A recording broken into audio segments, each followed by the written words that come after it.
I am standing on 32 acres on behalf of my client from the US, and he has sent me here to be his eyes and ears on the ground. He had already bought this property, but he does not know where it is, and I've been able to document this journey all the way from Malindi town to where this property is. We are roughly around 1 hour 45 minutes away from Malindi, and this is 32 acres that I have viewed on his behalf today. I know how far the electricity is. I know the neighboring community. I've been able to speak with the neighbors. I know what is being planted over here. Right now I've just sent the GPS coordinates of this land to my client in the US so that he can be able to pinpoint it anytime that he wants. And yes, we've been able to go around with the owner throughout this property verification.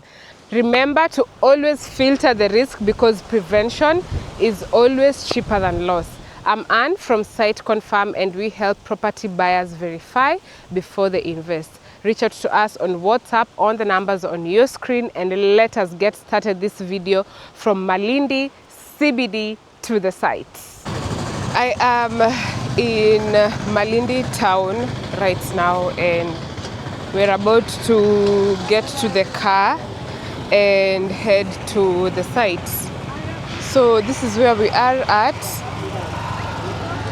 You know, just a few snippets of where we are, but I know our journey is going to be long as we are headed to the site. So we're just waiting for the car to come so that we head there.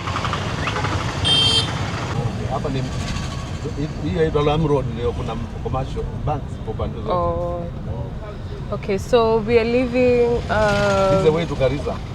Okay, we are leaving Malindi town right now, and it's currently 11:32. So we can say we've started our journey at 11:30 from Malindi town. So I'm going to give my client a few snippets along the way just to see how Malindi town is looking like. Yeah, so where we are is Lamu Road, and we have a lot of commercial activities here. Oh, so tunaenda kule mbele kwa Naivas. Here we do have Naivas supermarket. Yeah, at Oasis Mall. So yeah, so this is Malindi town. It's actually quite busy, not as chilled as I had thought.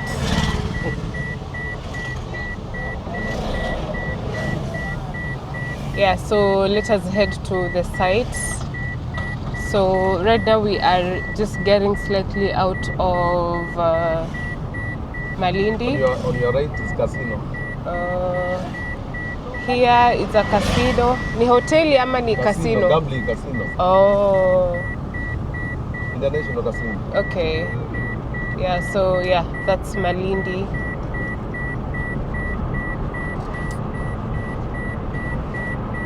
It's actually pretty green.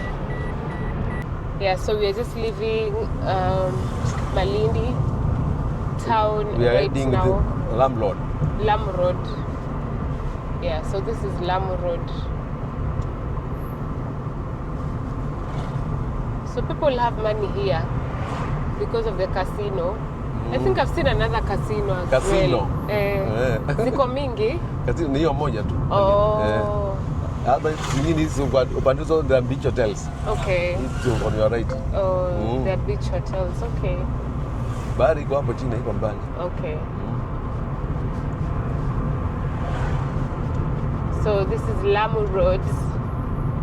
We've left Malindi town at 11:30 a.m. So we are just slightly outside the outskirts of Malindi CBD.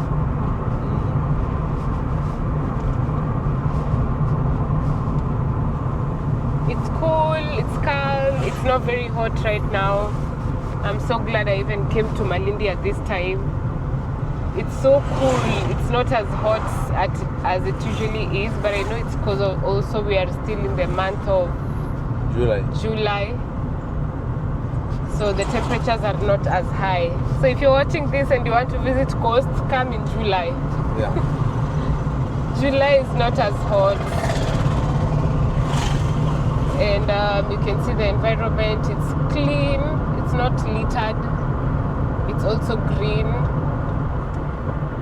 The country is chill, just slow life. When you hit the coast, you automatically tune into their slow life because nothing is moving so much here. There is no rush. So hiyo shamba iko mbali gani? From here it's around 60 kilometers. So you need 1 hour? One and a half hours. Oh. Okay, so we have like around 1.5 hours to the sites. To Chamari. To Chamari. So because I don't want that video to be extra long along the way, because we still have 1.5 hours, I'm going to give you a few snippets, along the way, just to see, if maybe something is outstanding, I'm going to show you along the way. Yeah, so that we ensure this video is not too long. But when you get to the very necessary areas where you actually have to see, especially the areas that is very close to the site, then we are going to have a shoot all the way to the property. But since it's 1.5 hours away, I'm going to give you just a few snippets along the way. On your left is NDC. NDC. What is that? Zile serikali, agricultural. Oh. NDC. So we have an agricultural organization here for the government on this side. So huku ni kwa Giriama? Yeah. Oh yeah. Niliona ukifika kwenye watu wanapanda mahindi ni kwa Giriama. Si ndio? Yeah. That's one thing I noted. Yeah, so that's how Malindi is looking. Beautiful, green. I can see baobab trees. There usually so many baobab trees when you get to the coastal area. Even in Tanzania there are a lot. Yeah, so if I see anything that is very major along the way that I need to focus. Mijigeda residents, Italian residents. Okay. On your left and your right. Oh. Italian restaurants? Residents. Oh, residents. Yeah. Oh. Na hiyo basi inatoka Lamu. Okay.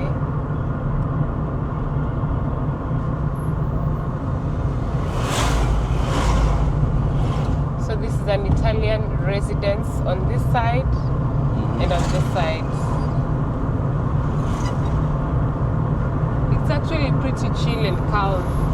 Very green, beautiful. The environment is not littered. Yeah.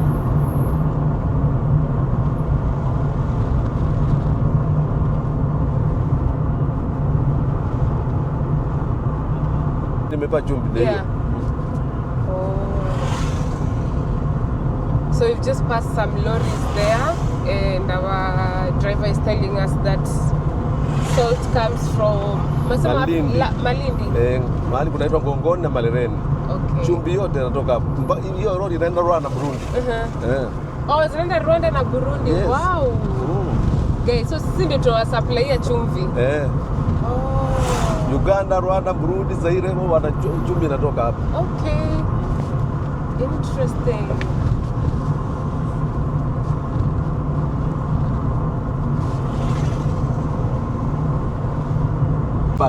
Sabaki. Yeah. Oh, lakini ime dry up. Sibana kuna mvua ndio hiyo. Oh, that's Sabaki River, guys. Na huko yaingia baharini huko.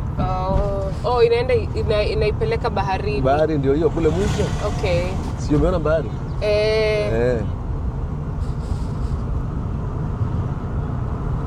So we are just at the bridge of Sabaki River. Na mbele kunaitwa Mambrui. Mambrui? Ndio kuna Dubai ndoko sand dune. Oh. Ndio anajua. Unaenda huko unapeleka tu dungali kwa sand dune kwa milima.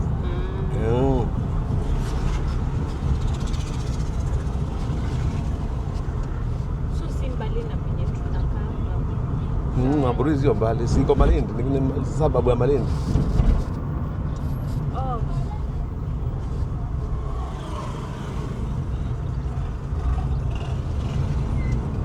Yeah, so we are just slightly outside Malindi town, and that's how it's looking, and we've just passed by the Sabaki river. Now we are turning on your left to Marafa.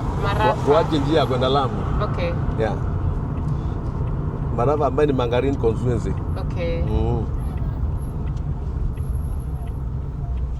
So tunaelekea Marafa. Yes. Okay.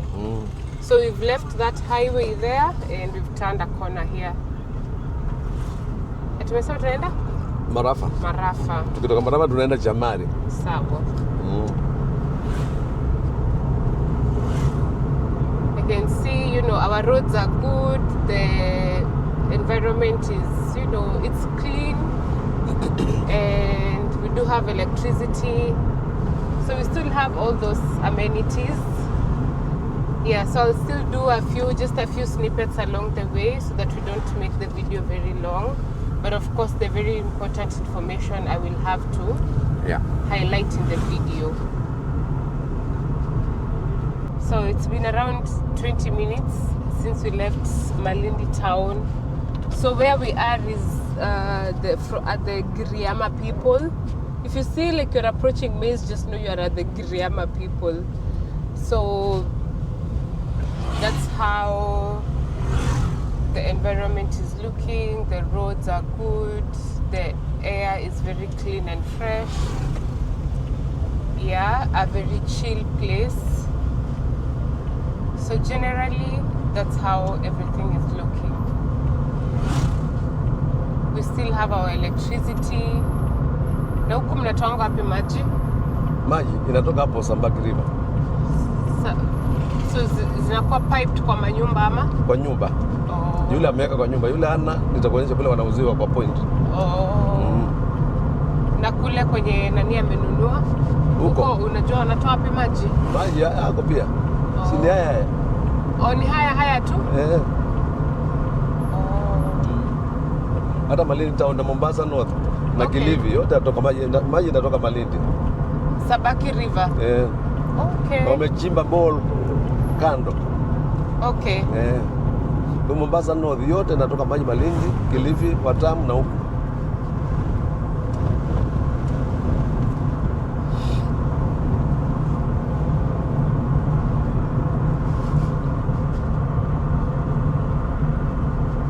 So it's been 30 minutes since we left Malindi town. That's everything, the way it's looking. We are in a center called Kaembeni. And that's how the general neighborhood of Kaembeni looks like. So this is just 30 minutes outside Malindi town.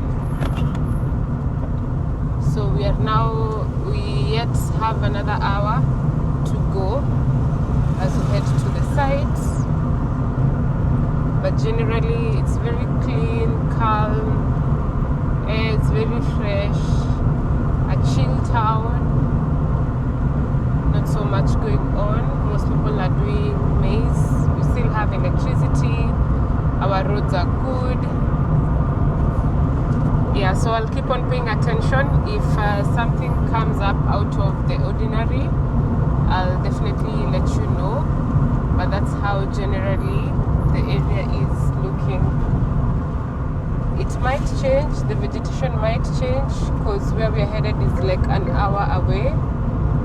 But I'll definitely be on the lookout if there is anything out of the ordinary.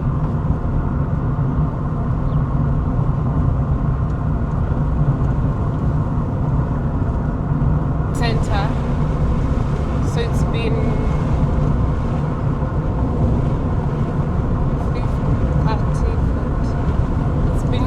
1 hour since we started our journey from Malindi town.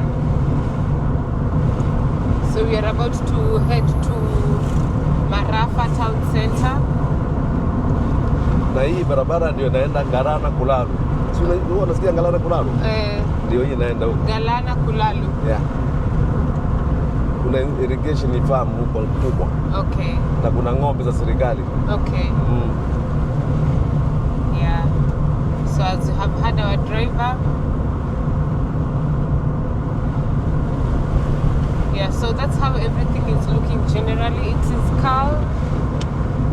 I don't know what it is. Oh, that's a resort.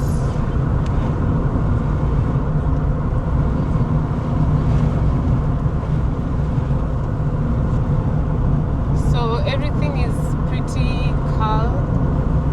Not much has changed apart from the environment a little bit here and there, you know. Yeah, but I've seen that people are still, you know, planting maize and stuff. So this is the Indio Center. Sasa hiyo ndio naenda Galana Kulalu. Sasa sisi twa turnover. Okay. Kwenda Chamari. Okay. So we have left that road there that heads to Galana Kulalu. So hizi ndio matatu za kwenda Malindi. Oh. Hizo small cars. Okay. Lakini kwenda hivi ndio kuna shida ngari ni moja tu. Okay. Yeah, so yeah, we are let's say maybe 30 minutes out from where we are supposed to go. Ile ni satellite ya Safaricom. Yeah. Okay. Yeah, so that's a good sign. You can see that satellite over there. So this is the Marafa town center. That's how it's looking. It's pretty chill.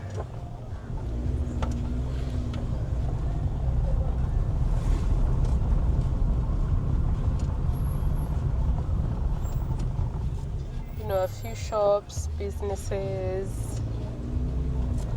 cafes, restaurants. Oh, they even had a postal office here, but it's closed.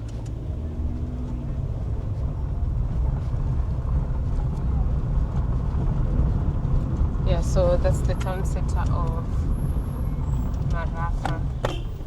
Move, chicken.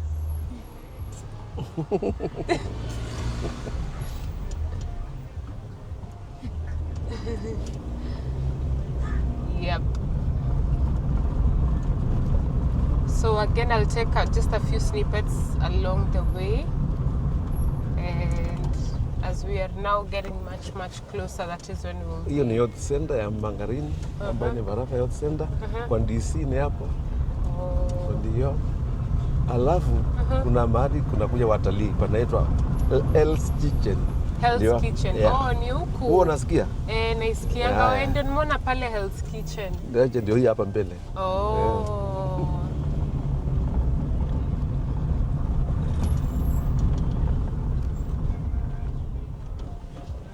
So iko huko. Okay.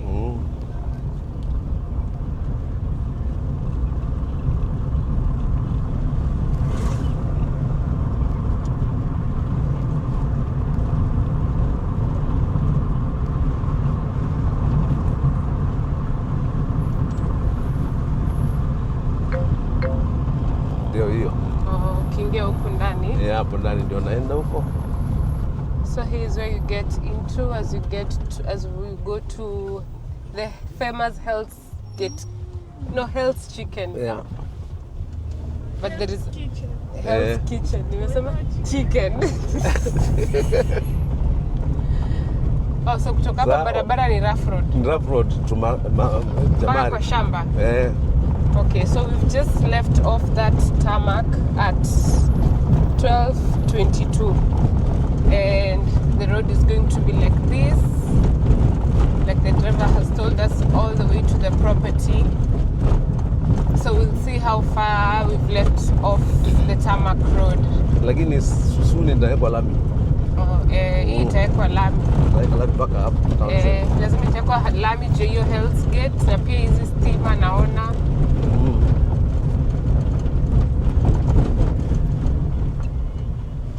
Yeah, so that will be the status of our road until we get there.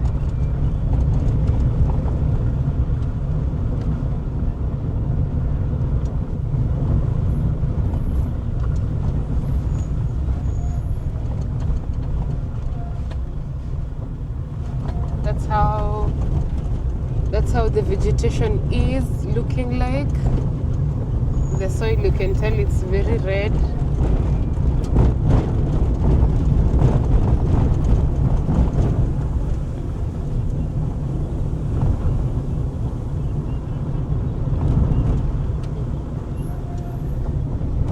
Yes, so that's our environment and our neighborhood. If I get anything as well that is probably outstanding on the way,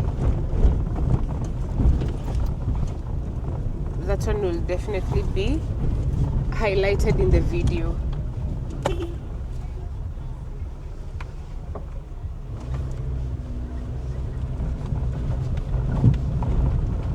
Yeah, so most houses, you can tell, right now they are changing.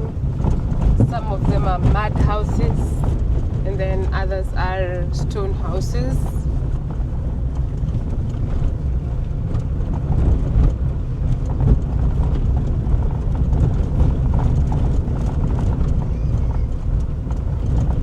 Huku watu wanafuga ng'ombe.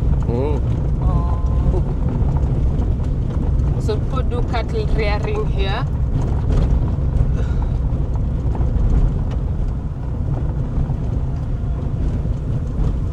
We still have electricity.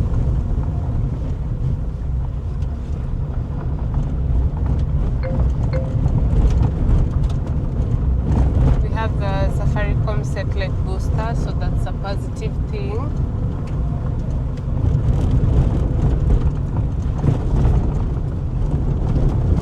The type of houses,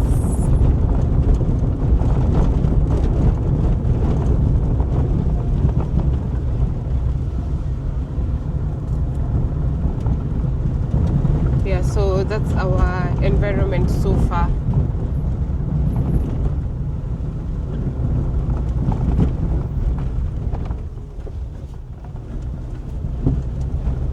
If anything changes along the way, it will be highlighted over here.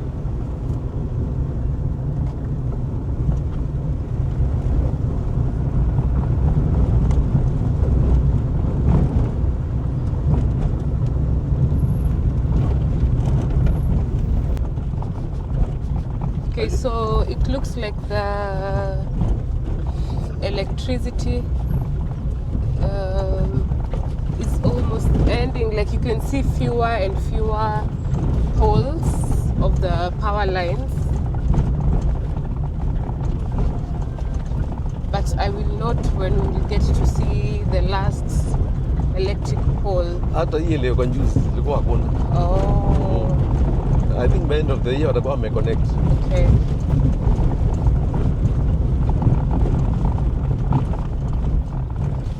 Yeah, so these poles are here, but they've not yet been connected with electricity. But if you if you see them being put up, it means that they will be connected with electricity. So as of today, when we are visiting, what time is it? It's 12:28. So we'll see how far the electricity is from the sites. But that is the status of our roads.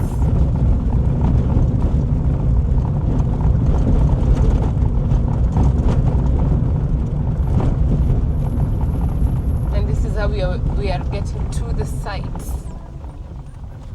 It's very important for my client to see this journey so that he can be able to understand the environs of where he is buying. So this is like a bridge.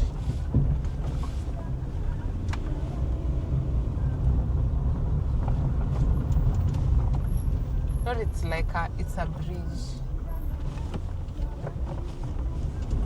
That's our roads, that's our environment.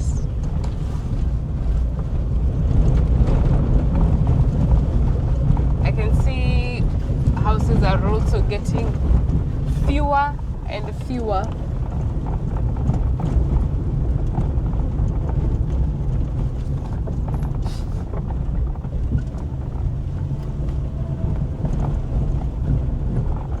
Yeah, so the electric poles are there, but the electricity has not been connected yet.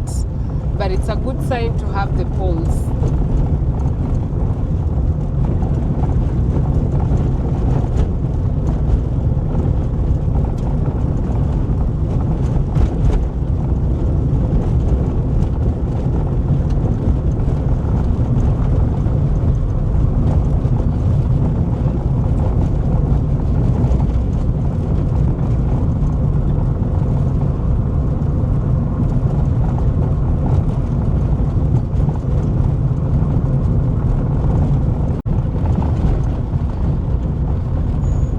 Here's a small neighborhood. All the houses are made of mud except one. We have children coming back from school, so that tells you that there is a school Water close point. by. This is a water point as well. So is that like a borehole? No, from Sabak River. Oh, it's from Sabah. So it's being pumped all the way to here? Yes. Okay. Fresh water. Okay.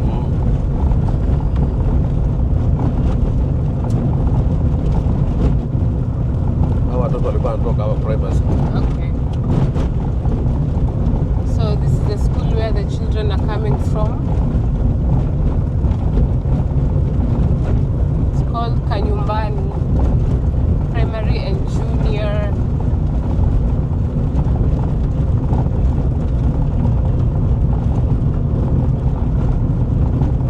So the last electric post that I saw that was connected was at 12:28. So we'll see how far along, the electricity is. But all this way you can see like the electric poles on this side. So that means that there is plans of electricity being connected to this side.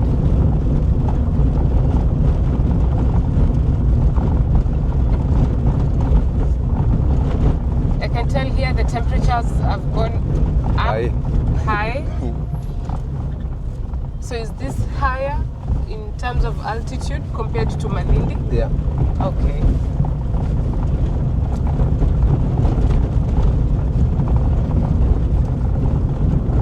So this is their small center. They sell the clothes. You can see some shops.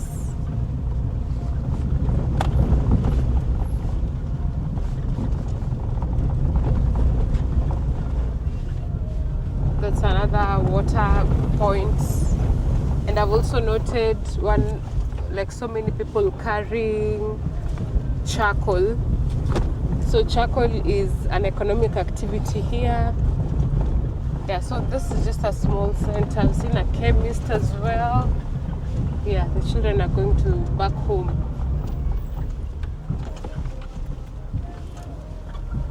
This one is just walking all alone.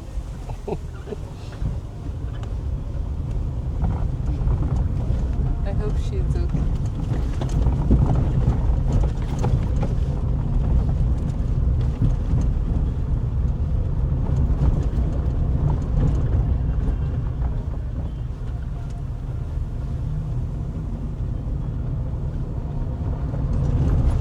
This looks like a church. It's gonna be built here, or it's already operational.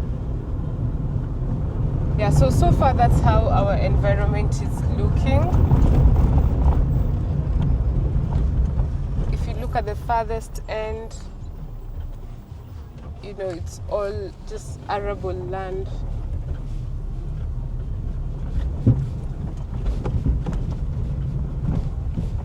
This one is definitely coming from town. The way they are dressed, nice.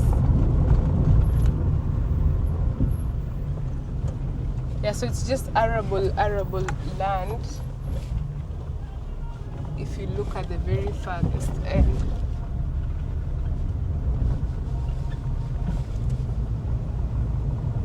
I'll try and get a good angle point.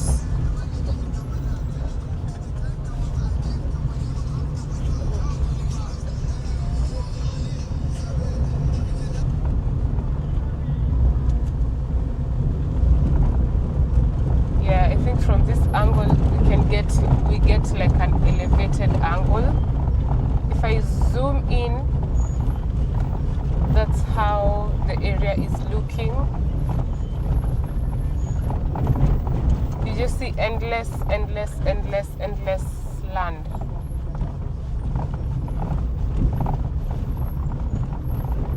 And that's the status of our road.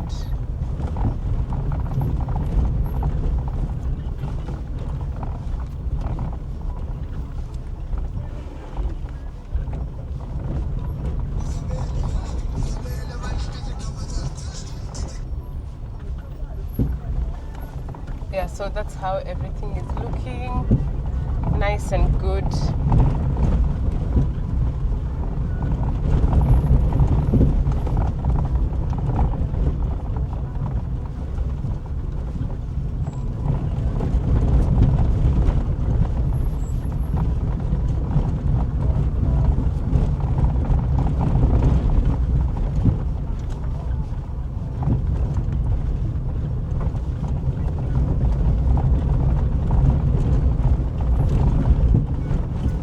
I think from there we've gotten a good angle, or not. I was trying like to zoom in. So we are probably,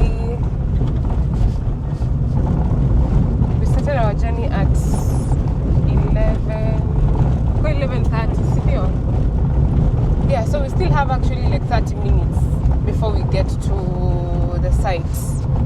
So if anything changes along the way, I'm gonna give you the highlights. But so far, that's how our environment is looking.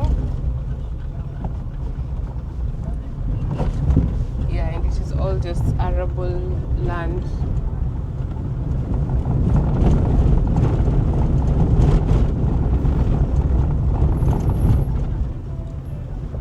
And that's our roads.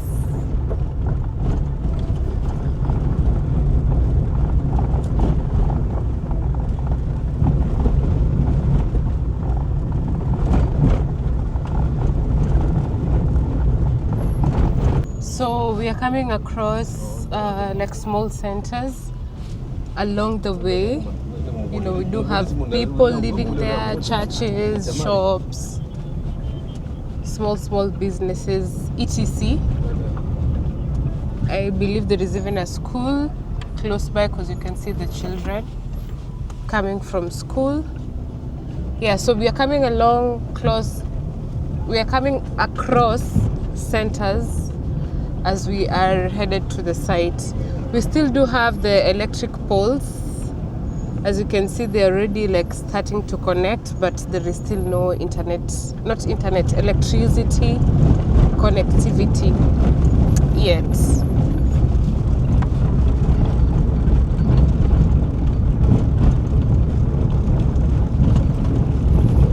On this side, we do have someone who has planted maize.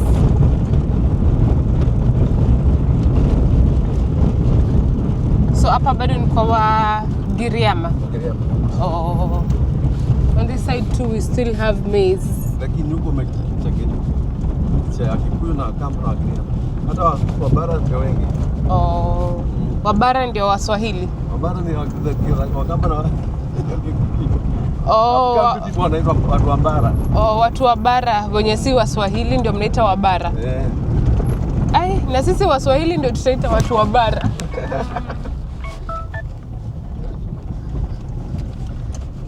Yeah, so the driver is telling me that most people who are on these sides are the Kambas and Kikuyus. Most of them. Yeah. Our road. Mambo Wakenya wenzangu, sahi tuko na ng'ombe kwa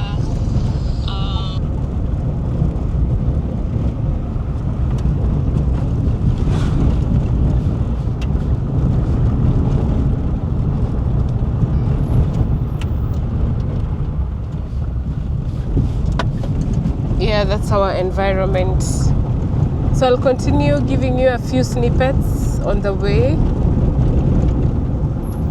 even as we are getting closer and closer and closer.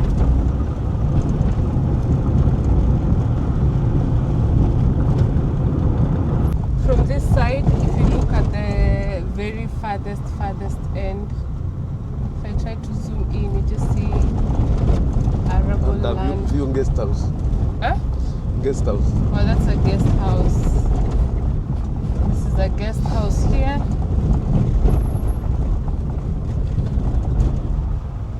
Maize.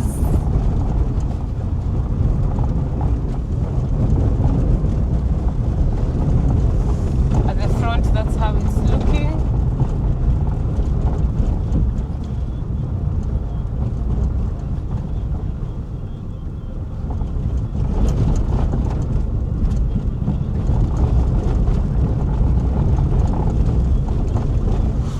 Lakini hii ikiwa hivi kukinyesha hakuna matope mingi, si ndio?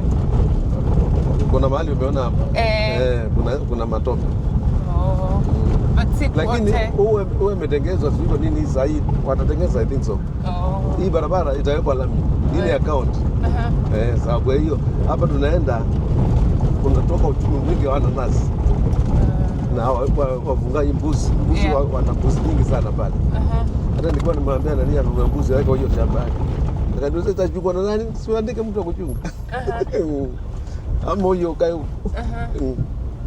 Akasema aje? Akasema acha uje mwanzo uone. Oh, mimi. Lakini si ashanunua.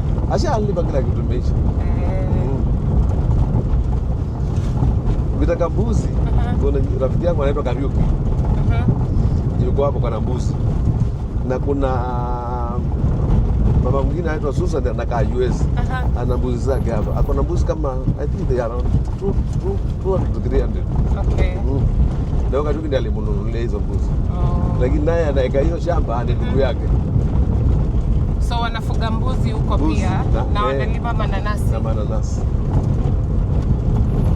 Na mahindi wanapata mahindi sana. Sasa hiyo wana mahindi mengi sana. Wanapanda mahindi. Mwanzo kwanza hapo kwake huyo. Unaenda uone mahali kuna mahindi nyingi.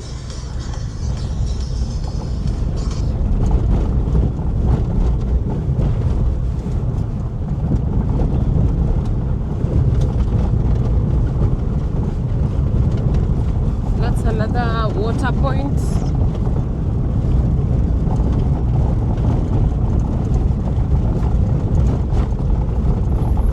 So hao wenye wanalima mananasi wanatoa wapi maji ya kuweka? Mananasi hayakiwi maji. Mananasi ni kama konge. Kama saiso. Kushanyesha kisha shika kidogo basi. Okay. Na nataka hiyo environment joto. Ndio hivi haraka. Okay.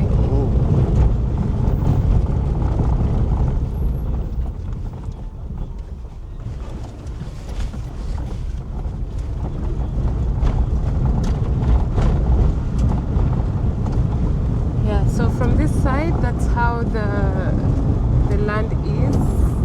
If you look at the farthest end, all you just see is land, you know.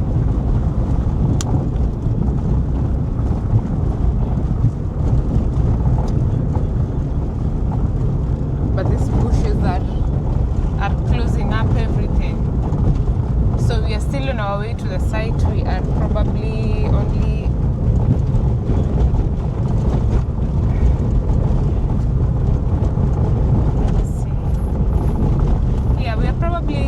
less than 10 minutes away to the site. And as you have heard our driver, he's saying like, you know, people plant pineapples over here and it doesn't need like a lot of rainfall. It just needs a lot of water when it's a seedling. And we also have people who are doing goat rearing. Hao wenye wanapanda mananasi tunaweza ziona ziko kwa njia tukielekea kule ama ni mbali? Ziko mbali? Kutoka hapo tuingie mashambani sasa.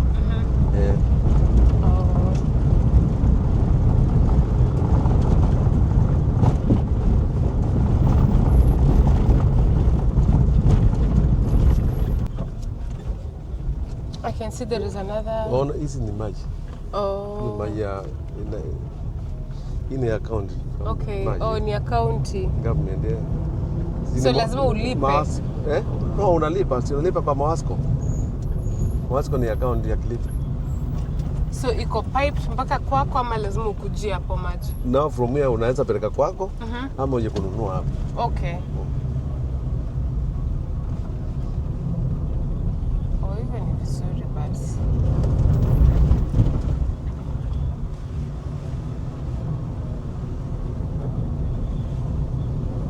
Yeah, we are cruising in nicely. So tumebakisha less than 10 minutes. Hata imalizi tushafika. Oh. Yeah, this is another county water. The blue thing you see, it's county water.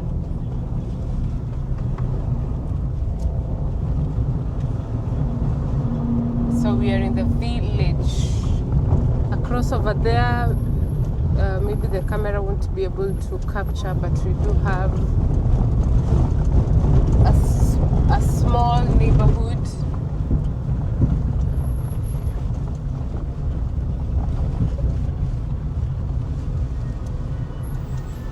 Yeah, so we are just minutes away. Hii mchanga si ni sand? Ndio ananas. Sand? Oh. Hii haishikangi matope? Haishiki matope. Oh, so Pole. So nanasi hugrow kwa sand? Mchanga huu aina hiyo. That's another white, water kama point. red. No, here is Chamari. Chamari. Okay, so we are arriving in Chamari right now. There is a school.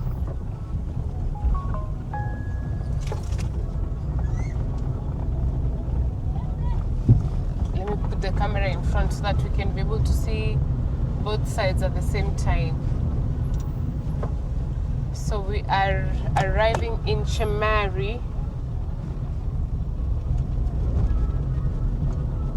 That looks like a church. We have some street lights that are solar. A shopping center.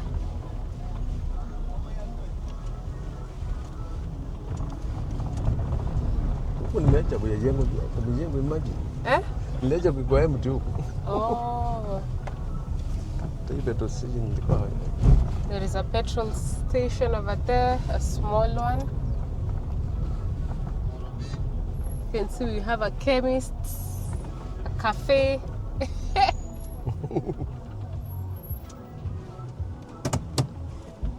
Hii ndio ofisi ya land. Oh. Okay, so tusimame hapa alafu ndio tuende. Tutaenda hapo, sio mbali. Okay.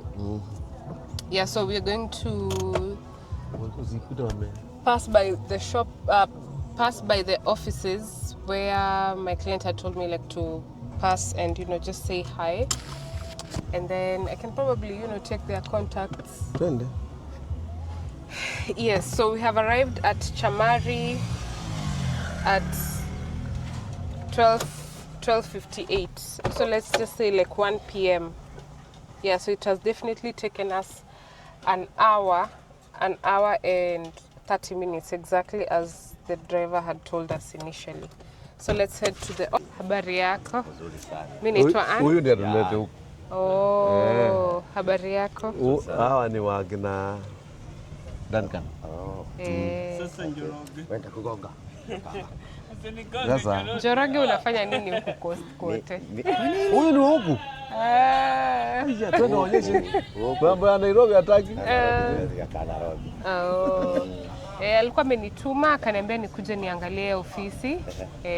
Kidogo tu nijue. Muonyeshe shamba, alafu tumuonyeshe ile ingine, ile ya 10 pale, ile ya kuna sehemu nzuri sana wale walibakisha siku ile akinunua. Okay. Sehemu hiyo walibakisha ndio ananasi. Hii alimuzea ndio ya mahindi. Okay. Sawa sawa. Wewe utaona macho, utaamua. Sawa. Twende hapa mwanzo, enda na huyo ndio mwenyewe yuko.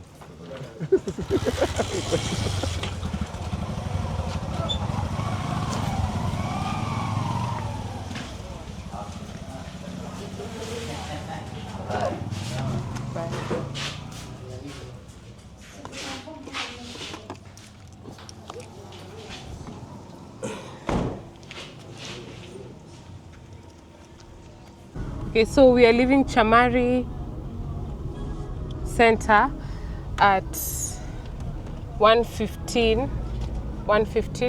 We're heading to the site. Let's see how far it's going to take us. Mbona hapa wameka cabros? This is the dispensary. Oh. Yes, this is our local. Microphone. Nieke huyu.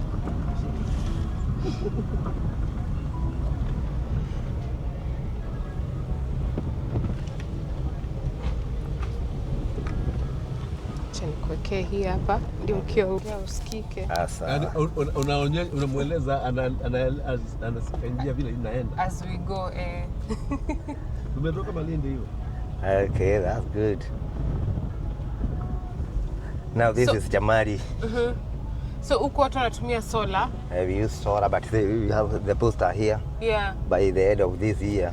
Watakuwa wameweka. Yeah, I can see the electric posts. Yes, we have them all over here. Yeah. Watakuwa wameconnect. Yeah. Ile ni The booster. satellite ya Safaricom? Yes, welcome. Okay. Yes. So that's a good thing. That's a church there. Yes, Miracle Church of Kenya. Okay. That one is a house where the pineapples are being gathered for marketing. Yes, it is called Diligence. So after they've harvested, they bring them here? They are being brought here. Okay. Yes. Sahi hakuna, unajua hii msimu hakuna pineapple. There's another church here. We also have another church here. Okay. Yes. This is a road to the local chief office. Yes. Okay. This one here. Yes. The office of the chief is there. Okay. Yes, somewhere there. Sawa sawa. Okay. There's the collecting center of a pineapple. Okay. Yes. But kama itundubari. We don't add the value, you just do marketing. Okay. Yes. This one is here. There's someone who have already planted. We call them kunde.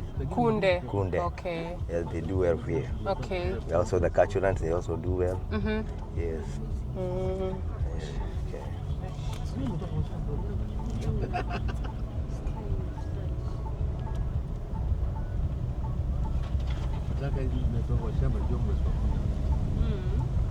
So hizi zingine ni manyumba tu za watu? This a tank. Yes, that's where we collect water from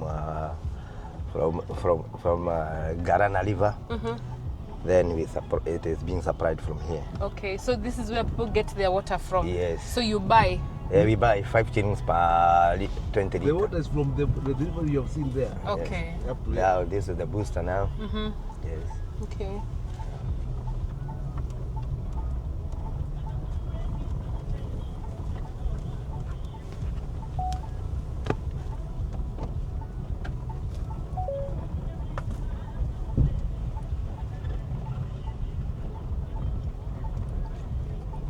Salama.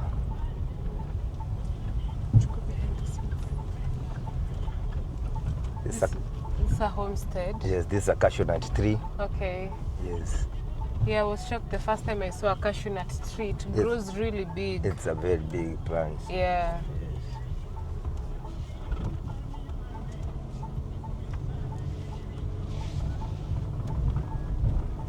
So we are driving very slowly actually. So they are not hurrying out. Yeah. This was a private school, but unfortunately, I don't know what went wrong. There, the Mabati? Yes, the Mabati there. Okay. There's another church here. Yes. Here we have so many churches.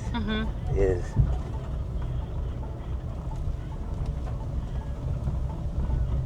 Oh, not Muslims? We have Muslims, but not many.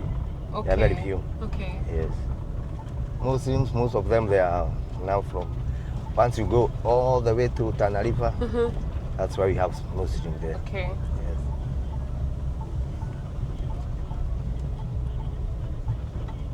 There's a tree we call Mwarubaini. Mwarubaini. I know it. We have it at my... Inaponya magonjwa 40. I know it. Yes. My grandmother has it as well. Oh. Lakini za huku ni kari we. Si kama zile za bara. huyu na unaonga naye.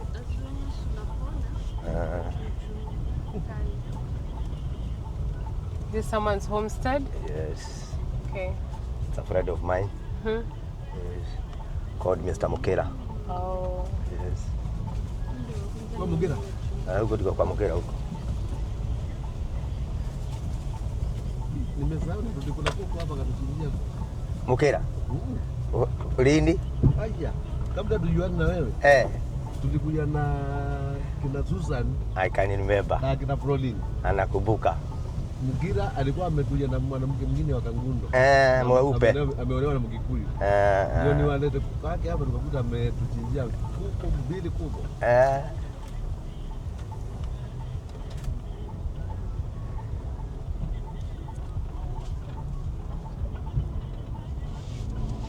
Hii mchanga ni red.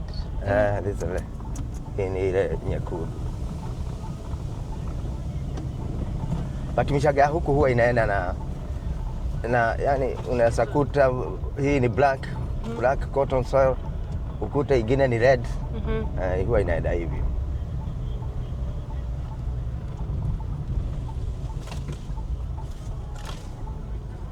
Barabara haijatengenezwa. Hii ni kama fence hii. Anaweka fence tu.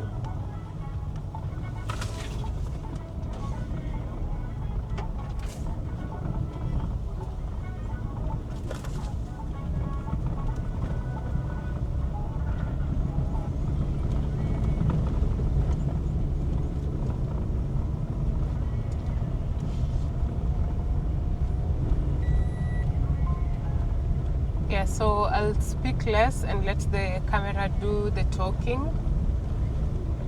Yeah, if I see anything out of the ordinary, I'll definitely be able to see it out.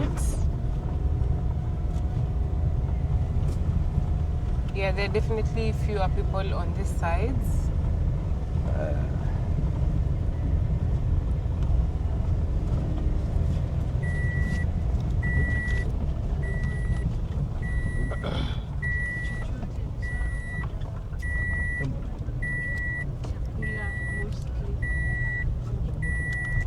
House in Nairobi, is it called? What?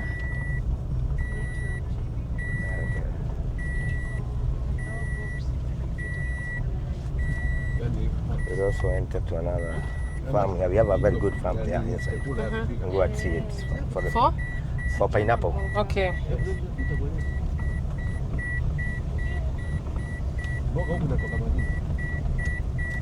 Sasa hii hatutoi Malindi. Unatoa Garana. Baorara. Mboga.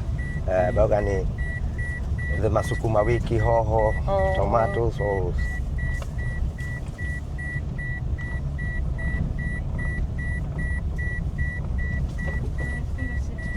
Kilonzo, unaweza kumbuka njia ya kwenda kwangu? Hata kwako sikumbuki. Ya kwenda kwangu ni hiyo. Ya kwenda kwako? Hiyo ndio ya kwenda kwangu. Yaani mnakaa huku kwenye hakuna watu kabisa. Sasa wewe unakaa pahali ambapo hakuna watu for disturbance. Unaua na maprivacy zako. Huku hakuna stress. Hakuna. Ukizoea huku, Nairobi hata huko. Mwaka huu unangunia ngapi ya mahindi? Saa hii si mimi sikulima, unajua? Ukulima? Sikulima wakati huu. Kariuki ndio alilima? Kariuki alilima. Na Elino anakuja lima sasa. Unajua naye ukulima huwa inapangiwa. Unaona kama this hii nimeenda nyumbani mara mingi sana.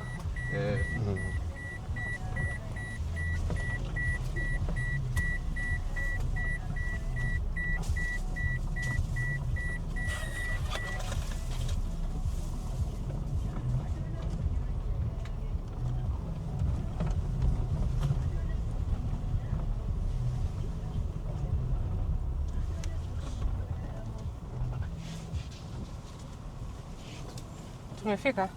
Ndio. Chimo iko hapa tunaondokea.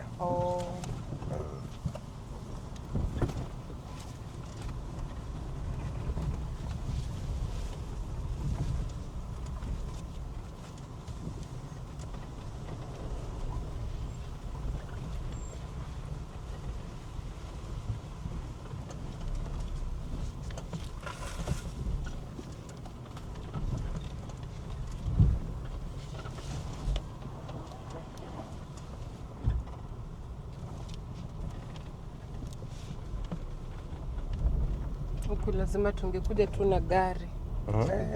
Huku. Lakini kama tumefika juu, tukipiga hii kona tu tumefika.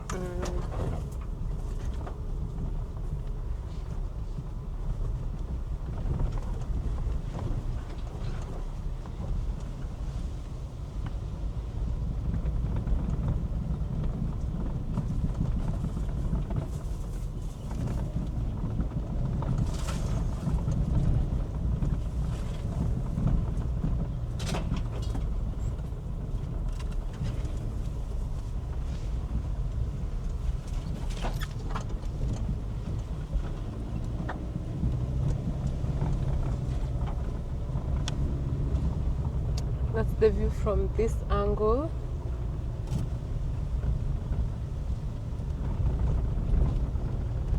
You barely see any houses, by the way.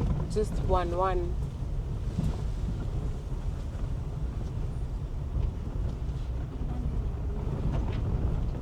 So that's the view.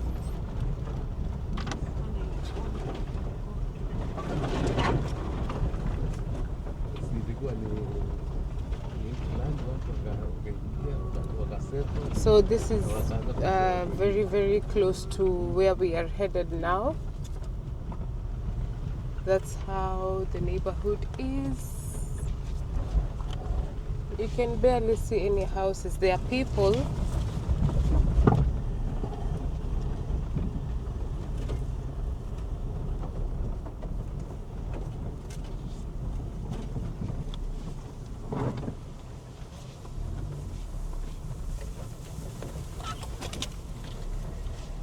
So huku barabara hazijawekwa bado, si ndio?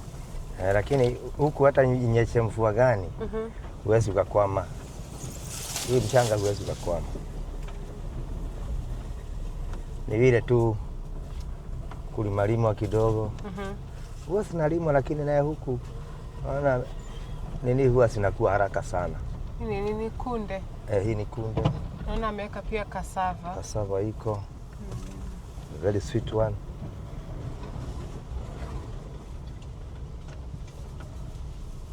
Na mbona mnatoa mboga yenu Boalala? Amwezi lima huku? Wajua wale watu wa Boalala, they don't have season, so because they have a plenty of water from Garana River. Yes. Oh, that's why. And that's why. Tena sisi wajua sisi mostly we specialize with the what do we call them? We call pineapples. Now wana specialize na boga. Okay. Yes.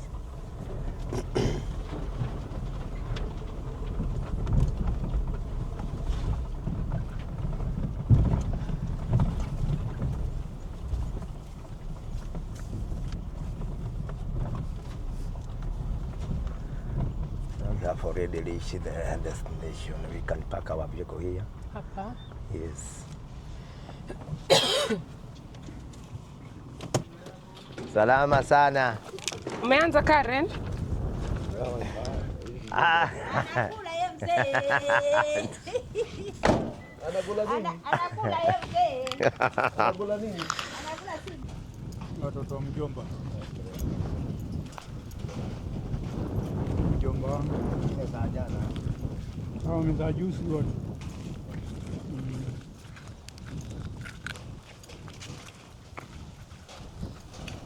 So we are headed to the site right now.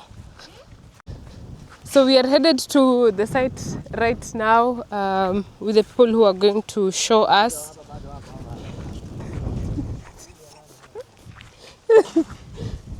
Here you have to wear a cape.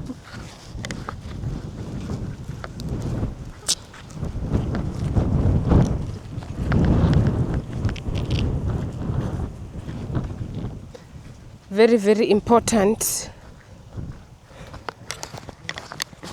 Yeah, so we are headed to the site and I'm going to be shown where the land is starting.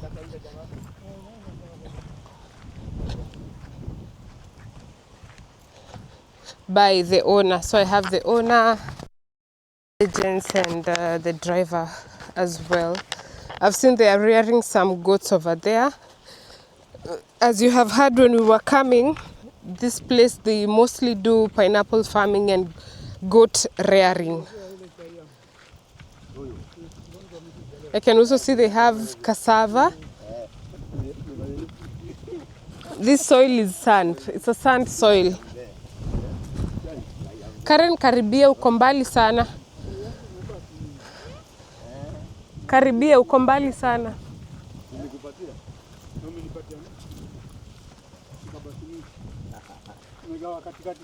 So this is cassava. Anyone who doesn't know cassava, I also see they have kunde. I don't know its word in English, but they have kunde as well. So those are things that you can plant over here. That's, no, that's not cashew nut. I almost said cashew nut, but it's not.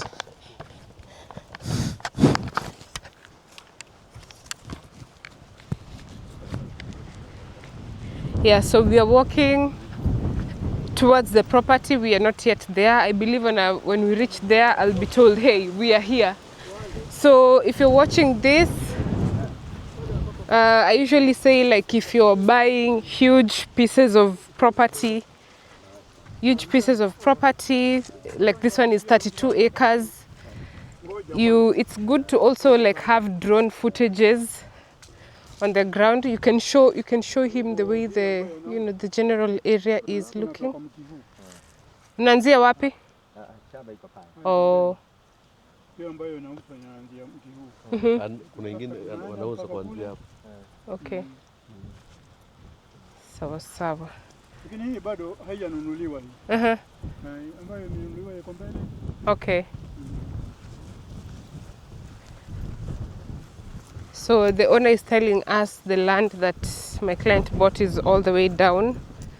So that's where we are headed. So we are not yet there. So he was just pinpointing that here where we are walking is a piece of land that he is also selling. Yeah, so where we are walking on is available for sale, but where it has been bought, where we are actually headed, is down there.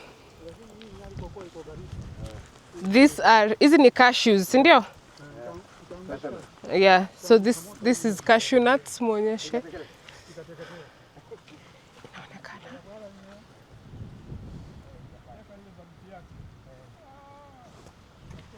Yeah, so these are cashew nuts. Yeah, if you've never seen a cashew, and it grows big.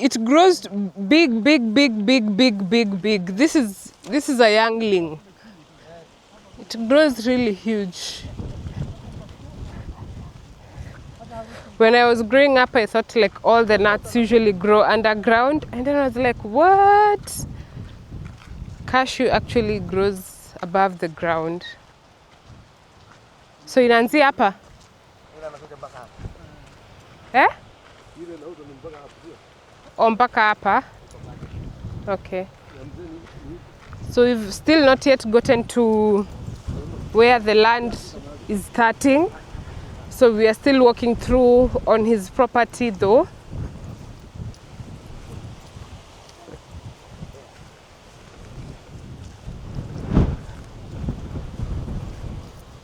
Yeah, so that's what we are doing. So if you're interested like in buying like pineapple, not buying but planting pineapple, if you're into that, they do well over here.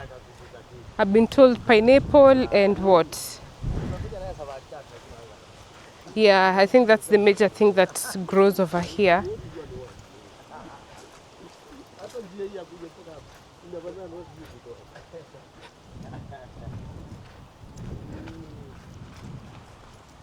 And this sand is soil, and the land is like on a gentle slope. So please show the client around and the vegetation. Lakini kama angenikubali mimi, angelianzia hapa. Alianzia pale. Yeye akaanzia pale. Akaacha hii shamba. Hapa. Yule Savea. Savea alikuwa na Kanani, mimi namwambia nisikize, nasema hapana. Mimi kwa dineta yangu inalenga hapa, inalenga hapa. Kwa hivyo inaanza hapa. Inaanza hapa. Twende. Shamba ya Duncan sasa? Ya Duncan. Okay. Inaanza hapa. Inaanza acha. Ndio hii. Okay, acha nikuwekee microphone hapa ili ukiongea usikike.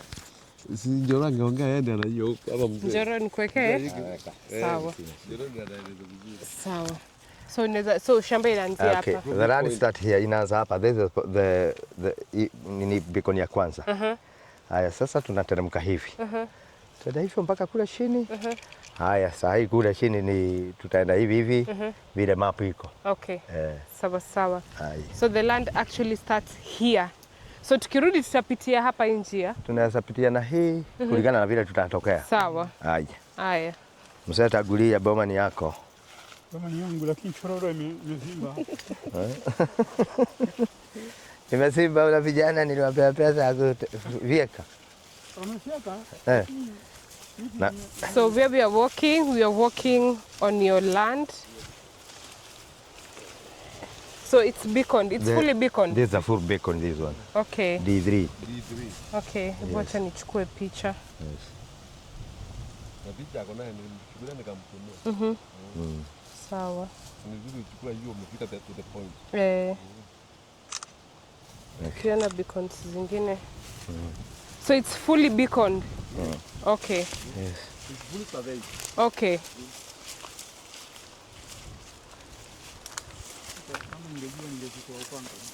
Lakini haijashikana sana.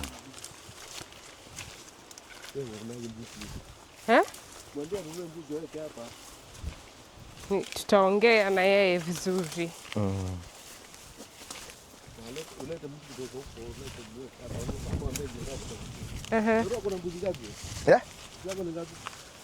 Saa hii ni kama 70. We. Meka. Sasa unaziuzanga kwa market gani? Busi nyama Kenya saa hii tuko na upungufu wa nyama. Hata huwezi ukafikisha kwa watu zinanunuliwa hapa. Tena we have wajua hii shida yote imeletwa na hii port ya Lamu. Watu wa Yemen wanachukua busi mingi sana. Okay. Sasa na ng'ombe. So inafanya shortages zinakuwa huko. Kuna shortages. Na ujue kule market ya kule Yemen iko juu. Compared to hii hapa. Vile wananunua. Wale wananunua sana. Okay.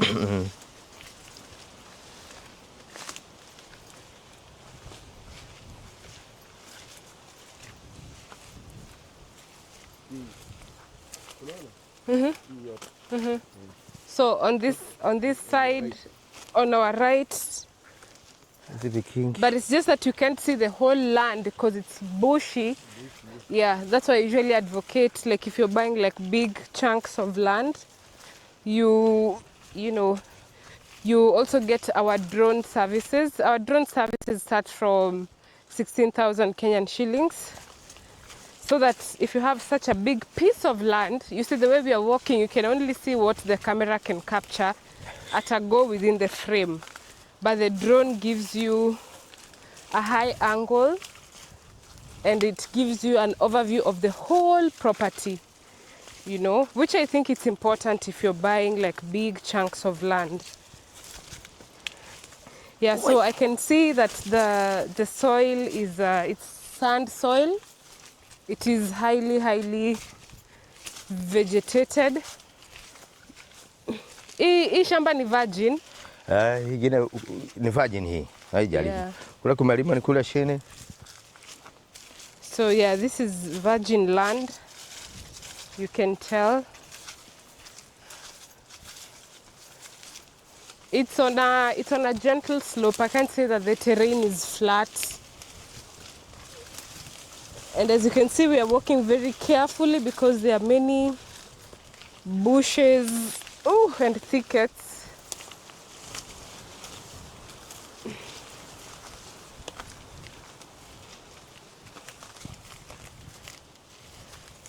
Yeah, so this is how the land actually is on ground.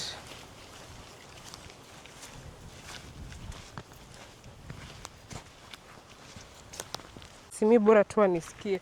Kwanza hapa muonyeshe hivi. Umeanza? Yeah, so that's how the land is looking. You can see the trees, they are natural occurrence. The sand is soil, the terrain is on a gentle slope. It is vegetated, definitely highly vegetated. Yeah, it's virgin land. So yes, this is the status of the land. So right now we're just walking through out the whole, we're going to try our best to cover a good angle.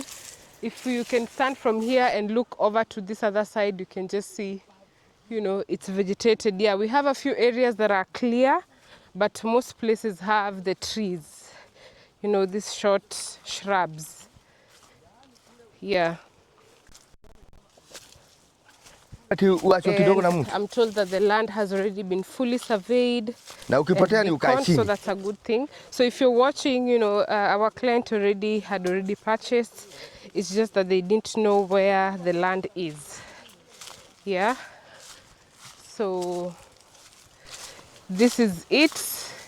We're going to do our best and try and cover as much as possible, but we definitely cannot cover the whole 32 acres. Walking throughout the whole of it. Yeah, here it's a little bit cleared. It's a little bit cleared and then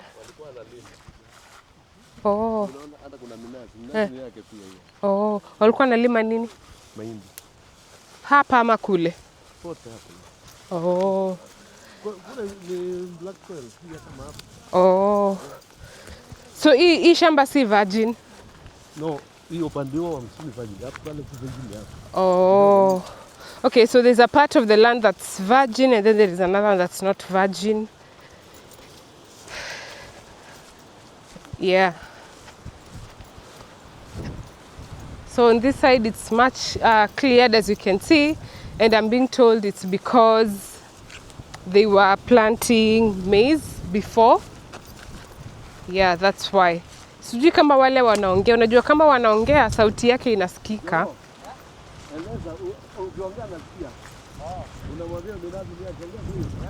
Hii yote. Hii hata akitaka akija, yeye mwenyewe akija. Wewe. Na Kilondo si nimekuja. Mtaelewana na Kahili. Mali yake. Anasema mali hii ni yangu. Shamba ni yao lakini mali ni yangu. Ile mikorosho, hii ni nini? Hii minazi hii. Hapana. Atanunua. Hapana. Huwezi uniuzia shamba na kuuza. Hata mimi nimenunua kule. Na nikimwambia atoe. Kumwambia atoe? Atatoa. Sasa. Hebu kwanza ikae hapo wewe kwanza. Sana na hebu ikae hapo. Tutafikiria mambo yake. Mimi nimeenda Mareleni nikaenda kununua shamba. Lakini saa hii kwani nani anakula hiyo nini nazi zake? Nazi zake anakula mwenyewe. Anakula ikiwa shambani ya nani? Shambani mwako lakini sasa unaona? Nazi ni yake. Nazi yake shamba ni yangu. Unaona kitu? Ndio yako. Kama mimi nimeenda nikanunua. Hiyo ni beacon? Hii ni beacon.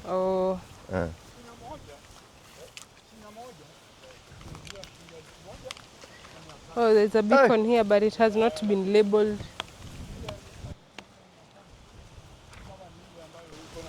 Na mbona haijalabeliwa? Hizi ni za katikati, zile we don't label zote za katikati. Okay. Wajua mpaka uende pale kwa edge. Okay, kama kule mwanzo. Kama mwanzo. Okay.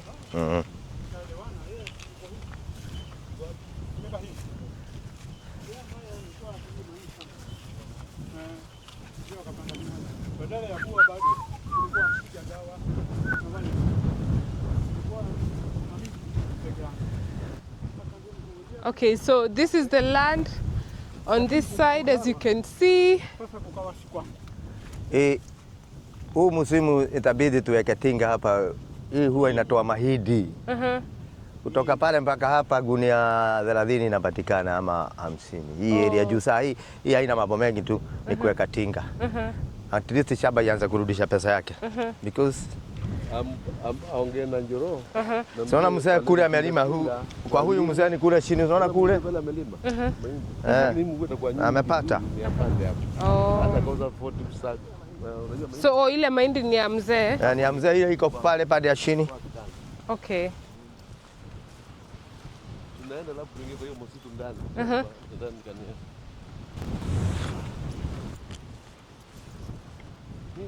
Mimi nataka drone. Nataka kazi yangu hiyo. Now can you see the difference between the soil? Ile ilikuwa red na hii unaona ni black. This is what we call the black cotton soil. Okay. Yes.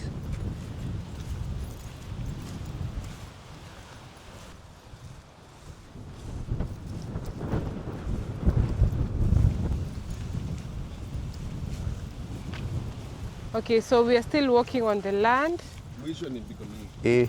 Kutoka ile ilikuwa D3. This is D4 now. D4. We are now in D4. Okay. Yes. Kwa hivyo sasa ujue tumeenda hivi tu saa hii tuko tumeenda hivi. Straight. Yes. Sasa tutaenda hivi. Then from there tuende hivi. Turudi kule juu. Turudi kule juu. Okay. Yes. Sasa tunapasulia hapa. Twende. Sawa. Yes. Sasa hii ndio ile sehemu nasema hii ikiwekwa tinga. Hii kidogo tu itaanza kurudisha hata pale tunaweza fieka pale. Yaani tufieke kama hivi. Hii itakuwa kama eka 5. Like 5 acres. Okay, so we are still continuing to cover our 32 acres. So that's the beacon that is connecting the one from the road that we saw. So we are going on this way. And if you see me with a big hat, please do not worry. I have to really protect my skin and cover my skin from the scorching sun. I usually go back to Nairobi 3 shades darker. Yeah. So I have to do some protection on my face. But this is how the whole land is looking. So over onto this other side where you see it's just grass, or rather it is cleared, they had initially planted here maize. And on the farthest end, the camera cannot be able to see, but on the farthest end there we do have maize where the owner had actually planted and they have just harvested. So on this side over here, they had initially planted maize. And it's black cotton. So there's a place that's red soil and then here it's black cotton. So this is another beacon in between the land.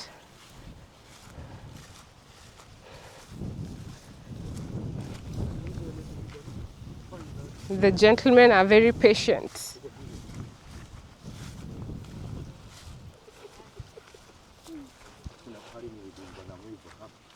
Pole. Pole.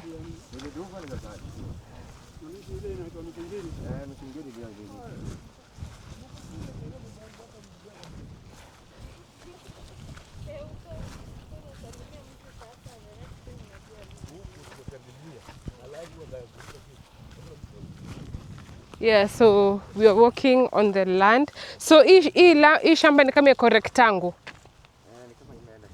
Oh. Yeah, because of the way we are walking, we are on.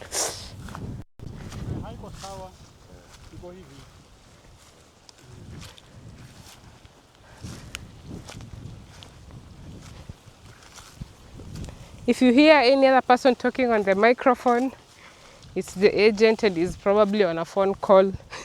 So don't worry.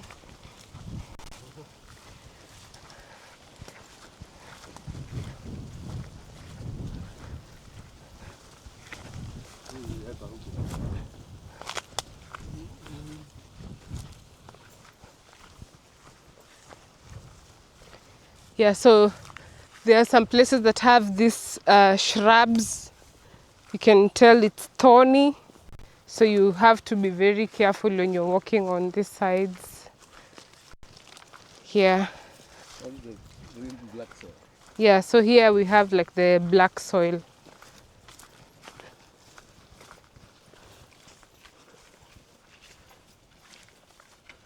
Be careful. Okay. Yes. Kai, hapa ndo nilikuwa naambiwa be careful.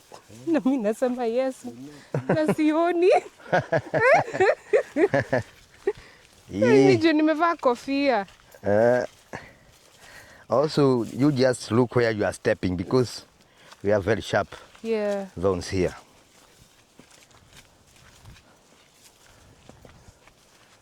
Karen, kuwa careful. Yes. Hapa tutainama mzee, haina shida hapa.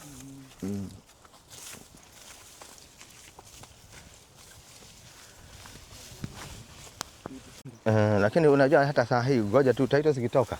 Hapa hakuna. Utaona sasa mtu ataanza ku fence shamba yake. Anaweka fence yote shamba yake.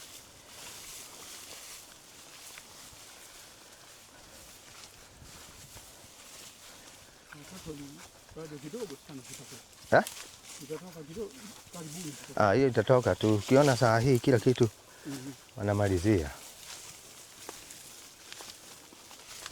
So, just one question. Kule venye tulikuwa tunafaa tupitie kwa ofisi, nini hiyo tulikuwa tunafaa confirm?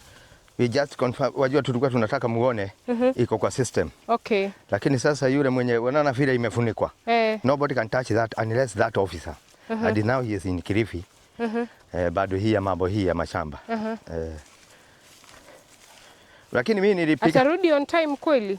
No, Kilifi is not here so we don't know. Na anatumia hizi public vehicle. So hatujui atarudi saa ngapi. Okay. But mimi hata nilipiga picha na nikadhibitisha kila kitu. Ukamtumia? Nikamtumia. Okay. Sawa sawa.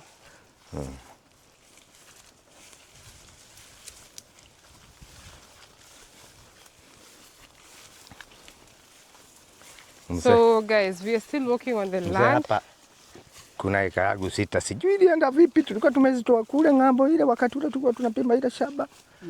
Ikakuja ikapotelea hapa katikati. Sikuelewa. Nilimwambia It's another beacon there. Wajua ile tukipima ile tulikuwa na nani? So basically, if you show them like Mweni na tukapima vizuri. That's how the lakini wakati tulipokuja hapa, it has these trees, I don't know what's the name. Sikuelewa hiyo sasa. But they are like everywhere. Unaona kale kitu kaliachwa pale juu baada ya kupima hii shamba. Ndio niliona ilipotelea. Lakini kwa map kwa nini naona iko. Juu hata job nilimpatia majina yangu. Only 4,000. Kitabu sana. I thought I was already at 10,000.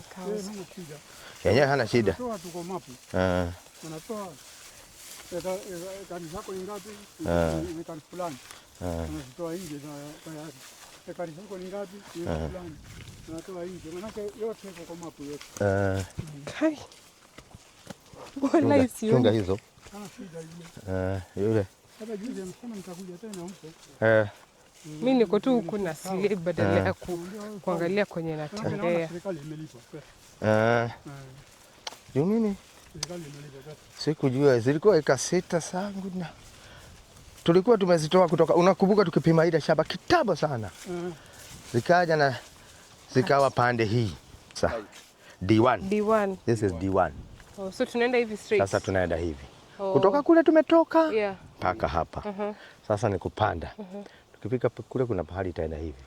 Mpaka tuturudi kule juu. Okay. Yes. Sawa. Haya. Hii shamba mzee ndio nilikuwa nakwambia. Unaona hii? Hapa sasa ndio sikujua kama iliingia.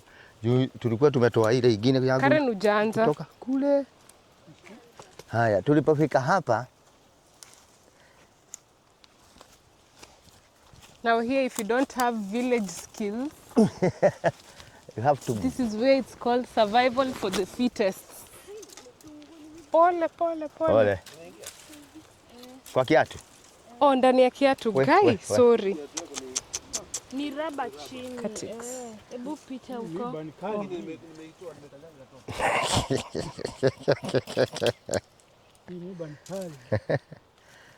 Hebu kuwa careful Karen.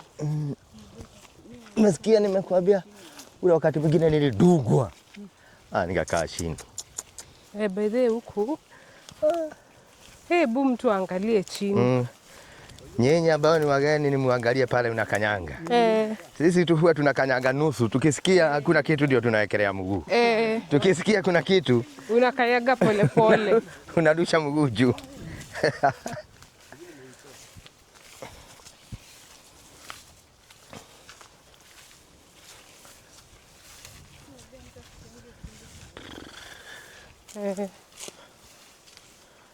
Okay, so we're gonna cruise through and then we end the video at the very front.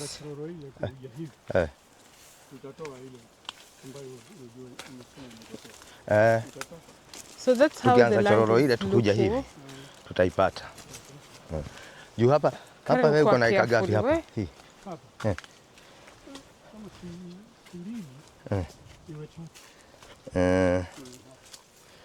Kama unaweza kuvuka ndio tulifuta mpaka kule kwa kaburi ya baba yako ya kule mng'ambo. Ile siku tulikuwa tunapima. Hiyo tunajaribu. Ndio tu tunaogopa. Kuchomeka hiyo tumezoea, lakini dehydration ile haina excuse.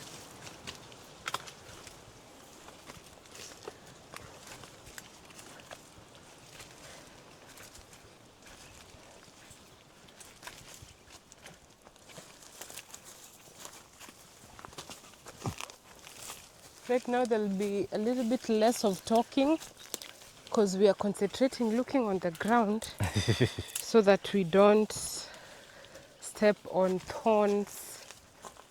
There are thorns and thistles over here. Thank God we have hats. Like me, I just had to make sure that I have something that... Unaona ile minazi kama iko karibu ile? Kilonzo. Kilonzo. Ile minazi unaona kama iko karibu? Mbali sana. Ujue tulikuwa sasa karibu na pale. I had to come with a hat that really covers me well. Because I realized the normal hat does very little, especially when, you know, I'm on site and, you know, of course it involves walking and looking around. Yeah, so here is where we are. That's how mimi naijua tukifika pale the land is looking. Sasa tunaenda kumalizia pale. Sasa kuna pahali tutaigia. Yeah, that's how the land is looking.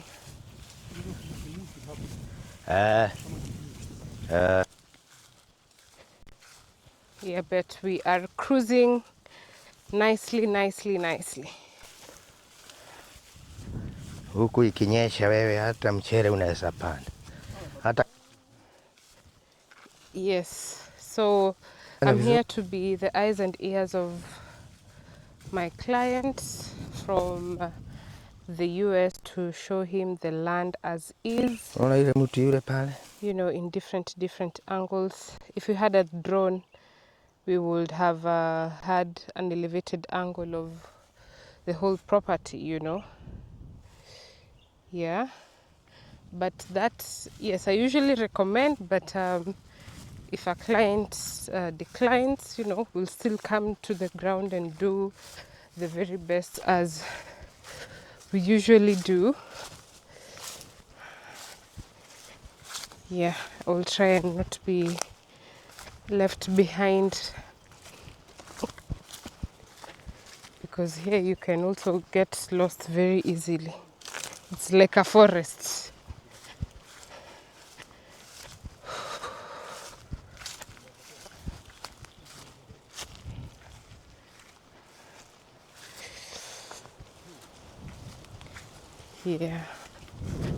Yeah, so that's how the land is looking. Yeah, so we're trying to find a way, because there are places that are like highly covered up. Yes, so we are still very much covering the property. As you can see, most of the places is vegetated. Yeah, it's highly vegetated.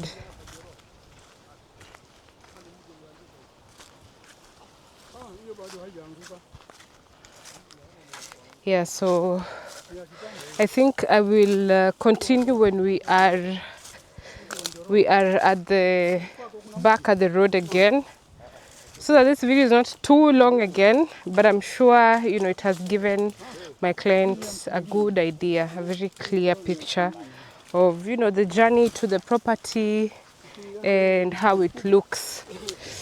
Yeah, so from this angle, you know, that's everything. but the video, you know, just captures a little, not too much.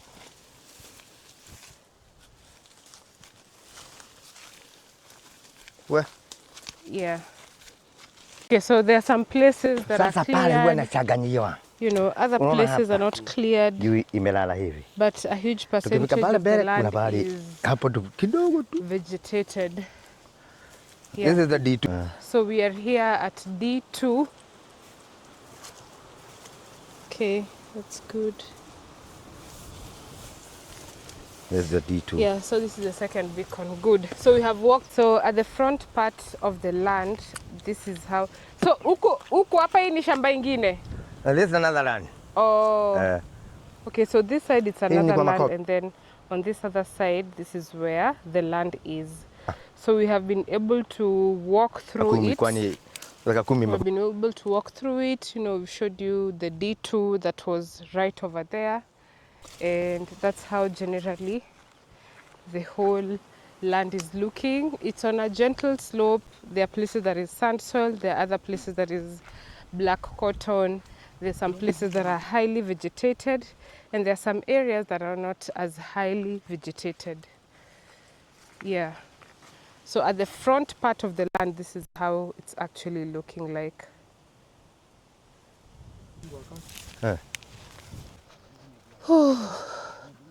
Okay, so we've come back to the last beacon. Yeah. Hiyo ndio D3? Hapana. Hii ni ya katikati juu kutoka kule chini. Kuja hapa ili inakuonyesha unafaa uende wapi. So unaona inakuonyesha ni chini ama juu. Kama unateremka unateremka hivi. Kama ni kupanda unapanda hivi. Okay. Yes. Kwa hivyo hii tu ni beacon tu tuliweka tu. Okay. Lakini hatujaenda sasa kwa hii ile main.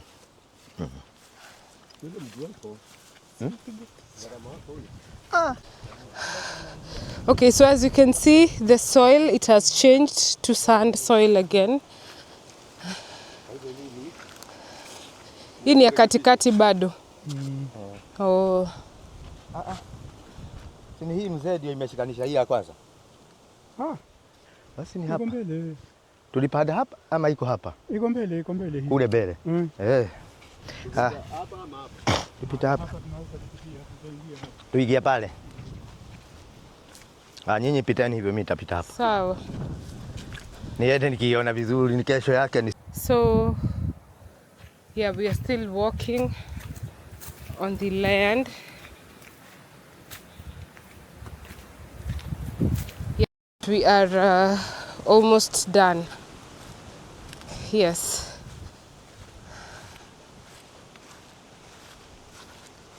Yeah, but that's the overview of the land.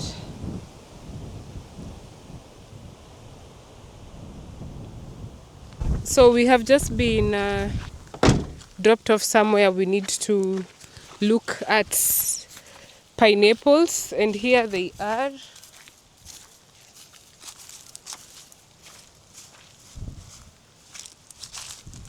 Yeah, these are the pineapples. So we are literally standing on this pineapple farm. It's less than 10 minutes away from where we were. So this is a pineapple farm.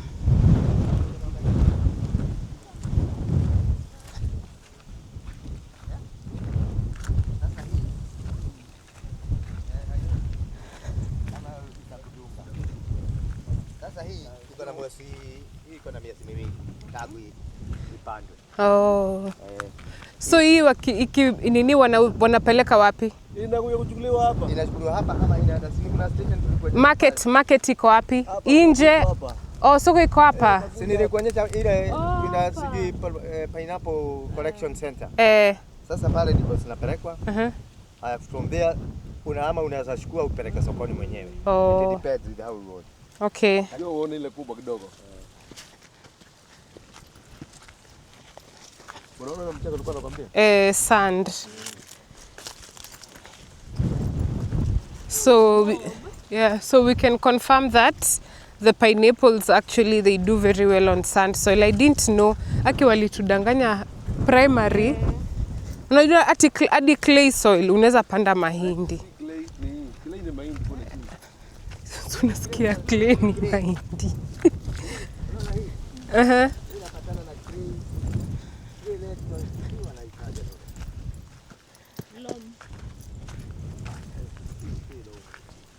Yeah, so this is the pineapple plantation. So just to have a look, you know.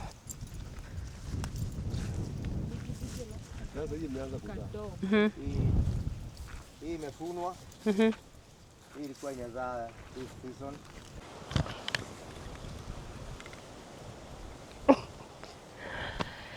Okay, we have come to the end of this video. I think I'm almost to 10,000 steps, just 5,000. That's not so much. So yes, we have been able to cover the whole property, taken the snippets, you know, for my client, been able to talk with the owner, and we have gone around. So remember, I am Anne from SiteConfirm, and we help property buyers verify before they invest. You can always reach out to us on WhatsApp, on the numbers on your screen. We are here to be your eyes and ears on the ground. You can also reach out to us or follow us on social media platforms as SiteConfirm Africa Consults on Facebook, Instagram, and TikTok. Thank you very much.